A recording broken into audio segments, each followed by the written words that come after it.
ஓம் சாந்தி. 29/8/2022 சாக்கார முரளி பாப்தாதா மதுபன். இன்றைய முரளியிலிருந்து கேள்விகள். முதல் கேள்வி, தந்தையின் கட்டளைப்படி யார் நடப்பார்கள்?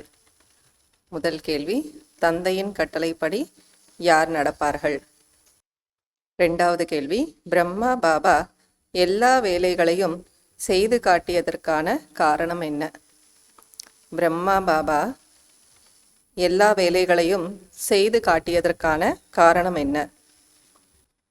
மூன்றாவது, ஞானத்தில் எப்படிப்பட்ட சேர்க்கை இருக்க வேண்டும்? ஞானத்தில் எப்படிப்பட்ட சேர்க்கை இருக்க வேண்டும்? நான்காவது, இல்லறத்தில் இருப்பவர்களுக்கு பாபா என்ன கூறினார்? இல்லறத்தில் இருப்பவர்களுக்கு பாபா என்ன கூறினார்? ஐந்தாவது கேள்வி, யாருடைய பை காலியாகிவிடும்? யாருடைய by காலியாகிவிடும்? fill in the blanks. ஆத்ம உணர்வு உடையவர்கள் டேஷ் கமா டேஷ் இருப்பார்கள். ஆத்ம உணர்வு உடையவர்கள் டேஷ் கமா டேஷ் இருப்பார்கள்.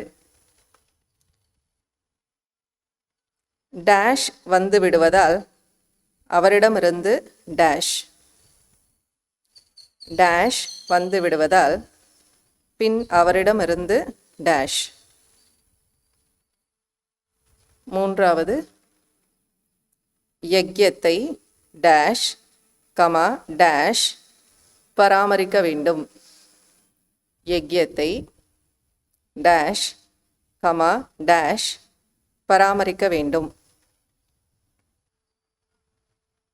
நான்காவது, டேஷ் கமா டேஷ் மற்றும் டேஷ். டேஷ் கமா டேஷ் மற்றும் டேஷ் மூலம் நிறைந்தவராகி டேஷ் ஆகுங்கள். டேஷ் கமா டேஷ் மற்றும் டேஷ் மூலம் நிறைந்தவராகி டேஷ் ஆகுங்கள். ஐந்தாவது, யார் ஒரு பாபாவின் டேஷ்? ஐந்தாவது, யார் ஒரு பாபாவின் டேஷ் அவர்கள் மீது எந்த டேஷ் ஏற்படுத்த முடியாது? யார் ஒரு பாபாவின் டேஷ் அவர்கள் மீது எந்த டேஷ் ஏற்படுத்த முடியாது?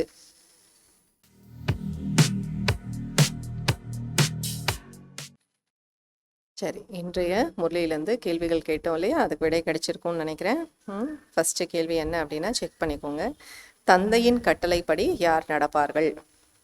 சிம்பிள் தான், ஆத்மாபிமானியாக இருக்கக்கூடியவங்க நடப்பாங்க. பிரம்மா பாபா எல்லா வேலைகளையும் செய்து காட்டியதற்கான காரணம் என்ன? செய்யணும் இல்லையா? பாகிஸ்தானில் இருக்கும்போது பாபா கூட குழந்தைகளுக்கு சொல்லி கொடுக்கணுன்றதுக்காக, தேகாபிமானம் இல்லாமல் இருக்கணுன்றதுக்காக எல்லா வேலையும் தான் செய்து காட்டினார். முதல்ல ஞானத்தில் எப்படிப்பட்டவர்களுடைய சேர்க்கையில் இருக்க வேண்டும்? பாபா சொல்ல ஞானத்தில் எப்படி இருக்கணும் அப்படின்னா, ஃபஸ்ட் கிளாஸான முதல் தரமானவர்களோட இருக்கணும். அதனால அவங்களுடைய அந்த வண்ணம் நம்ம மேலே படக்கூடிய அளவுக்கு நம்ம இருக்கணும். இல்லறத்தில் இருப்பவர்களுக்கு பாபா என்ன கூறினார்? பாபா சொல்றாரு, பந்தனம் இல்லாமல் இருக்கக்கூடியவர்களை விட இல்லறத்தில் இருக்கக்கூடியவங்களுடைய நிலை நல்லா இருக்குன்னாரு பாபா. யாருடைய பை காலியாகி விடுகிறது?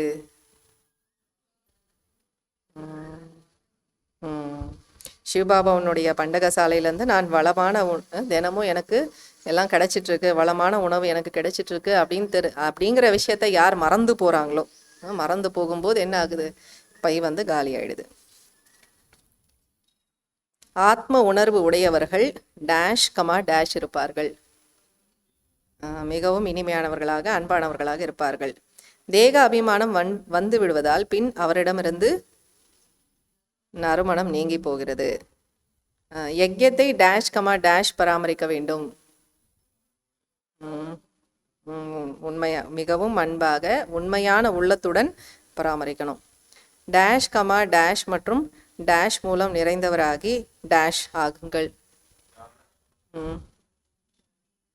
மூலம் நிறைந்தவராகி தானம் செய்யக்கூடிய மகாதானி ஆகுங்கள். ஞானம், குணம் மற்றும் சக்திகளின் மூலம் நிறைந்தவராகி தானம் செய்யக்கூடிய மகாதானி ஆகுங்கள். வரதானம். 5வது, யார் ஒரு பாபாவின் டேஷ் அவர்கள் மீது எந்த டேஷ் ஏற்படுத்த முடியாது. யார் ஒரு பாபாவினுடைய பிரபாவத்தில் இருக்கிறார்களோ, அதாவது ஒரு பாபாவினுடைய ஈர்ப்பில் இருக்கிறார்களோ, கவர்ச்சியில் இருக்கிறார்களோ, அவர்கள் மீது எந்த ஆத்மாவின் பிரபாவமும் எந்த ஆத்மாவினுடைய கவர்ச்சியும் ஏற்படுத்த முடியாது. ஓம் சாந்தி.